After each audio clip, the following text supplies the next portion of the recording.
I'm Dr. David Pulley, the relationship doctor and a soulmate specialist. And tonight I want to add to the topic of the four pillars model that I presented to you on a previous video. So, to add to that topic, as we discussed before, the four pillars are spiritual, mental, emotional, and physical in that order.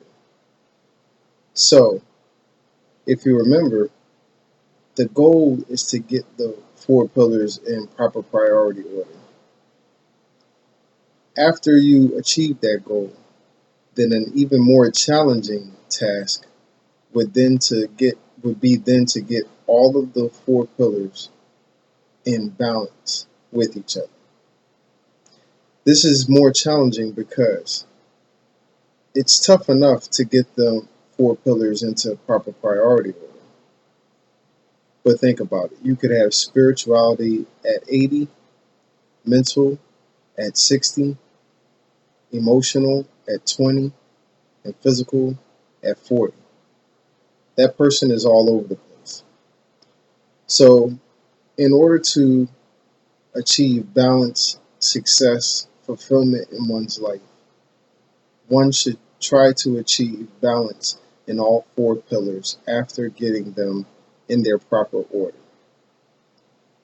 Now, how this looks different from men versus women is that men tend to have the physical and mental pillar in the highest priority. Women tend to have the spiritual and emotional pillar in the highest priority. Now, for men, the mental pillar is one of the higher pillars. So, for a man who has his mental pillar in the highest priority, he would have less of a challenge to readjust his four pillars. But for the man who has his physical pillar, which is supposed to be the last, in the highest position, this would be a very difficult challenge and change because of how many positions he would have to move his main focus. For women, it's kind of the opposite. For women, they have to focus more on the mental and the physical pillar.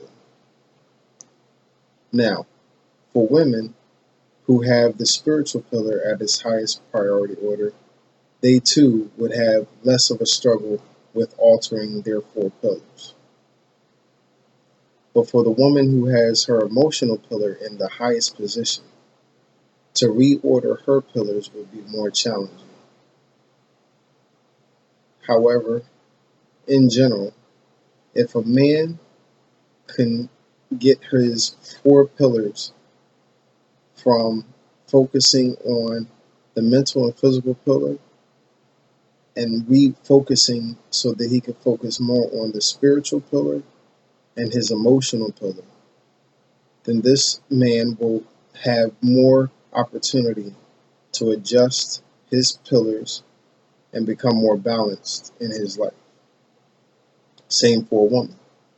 If she could focus more on her mental and then put her physical pillar in its priority order in terms of health, well-being, fitness, so on and so forth, then she would also find more balance and stability and fulfillment in her life. If men and women could both do these things, then they would find more balance not only within themselves, but more balance within their relationships as they find out how to interact with each other. I hope you all enjoyed this information, and I hope you all can put it to good use. Until next time, the Soulmate Specialist, signing out. Good night.